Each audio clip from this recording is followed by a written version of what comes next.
Good day mga ka-CRT. Magbo-book review muna tayo nitong Board Exam Reviewer, Electronics Technician, ECT.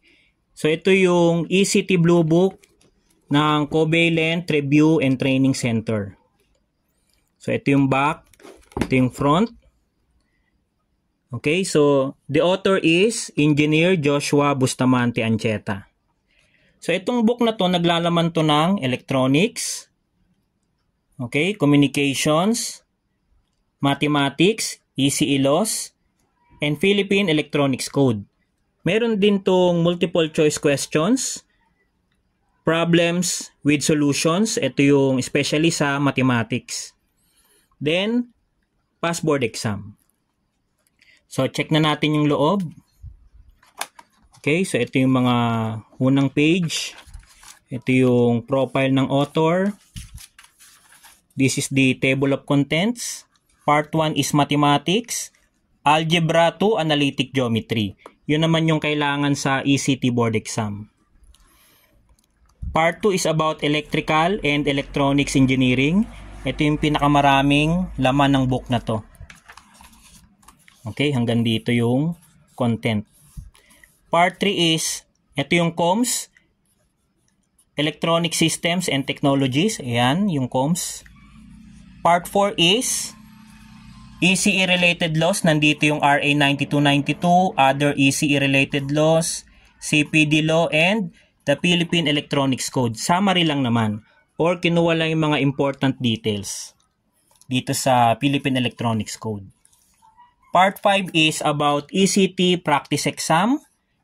Meron na rin niyang answers to ECT practice exams. Again, ito yung part 1, math or mathematics. Part 2 is electrical and electronics engineering. Part 3 is electronic systems and technologies. Part 4 is ECE-related laws. Part 5 is ECT practice exams.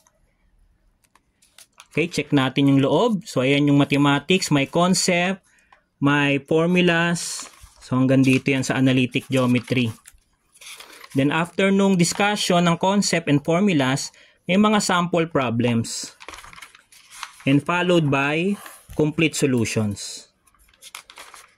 Then, after ng mathematics, ito yung electrical and electronics engineering. May mga table, may discussion and formulas. So, tingnan natin yung dami ng electronics part. So, kompleto ito. May mga schematic diagram, may symbols, may concept, may formulas. So, ito. Ganito kapalang electronics part. Marami kasing tanong sa ECT board exam regarding electrical and electronics. So, ito yung electronics part. Then, sunod yung COMS. So, ganun din, may discussion, may block diagram, may table and formulas. So, ito yung COMS part. Pero sa ECT, hindi naman masyado ang problem solving sa COMS part. More on concept talaga. Then, ito naman yung part ng ECE-related laws. Nakasummarize na rin yung iba dyan. Yung Philippine Electronics Code, mga important details lang. Yung mga possible lang lumabas sa board exam. Kasi yung Philippine Electronics Code, makakapal na reference book natin yan sa electronics. Book 1 to 4 ang Philippine Electronics Code. Then after ng ECE-LOS part, dito na magsisimula ang practice exam. Part 5. So, meron tayong ECT Practice Exam 1 from 1 up to 50. So, every practice exam, 50 items.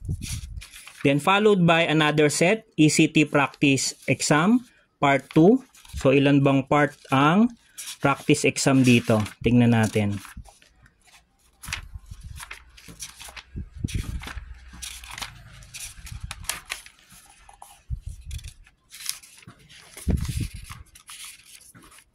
So, hanggang ano to, ECT Practice Exam 10. Hanggang 10 yan. Then, after ng pang part 10 hanggang 50 items yan lahat. So, ECT practice exam 1 up to 10. Then, kada practice exam, 50 items. So, all in all, meron kang 500 questions na pang practice. Then, after nung mga set of questions, ito na yung answers. Yan, kung concept, ibibigay lang yung letter tsaka yung answer. Pero kung may problem solving, pati solution ibibigay. So, ito yung ECT Blue Book. Ito yung overview ng laman niya. Okay?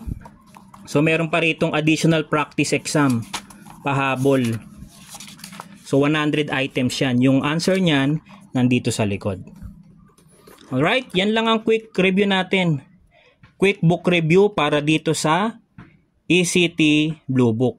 Kung magtatanong kayo paano makakabili nito or makaka-avail, so mag-comment lang kayo dito sa comment section, dito sa video na to. Okay? So, until next time, God bless to all. Thank you.